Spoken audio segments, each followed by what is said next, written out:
right, so Georgia has a big win in the case of paternity. Now, what this means, so in Georgia, all new child support cases must have a paternity test.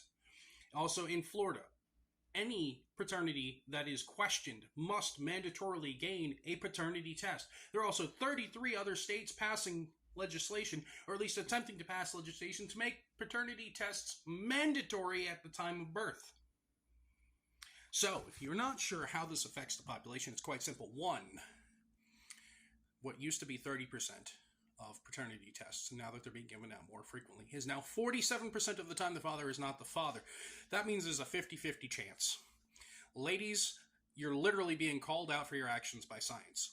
Problem number 2, the 1% of the time that the babies are switched at birth at the hospital, this prevents that. 3, this also aids in the going forward with the health of that child in case there is some sort of DNA defect between the mother and the father that would cause a serious illness, which is letting people catch it while they can still catch it early on to allow them to correct the problems. And the last reason is, if it's mandatory, she can't feel bad about it because it's not him pushing it, which is the only objective reason so far that women have not objectively said to their paternity tests. Also, what this means is that all those women are committing paternity fraud, which means they are subject to jail, they are subject to losing their child, and they are subject to paying the entirety of that money back to dad.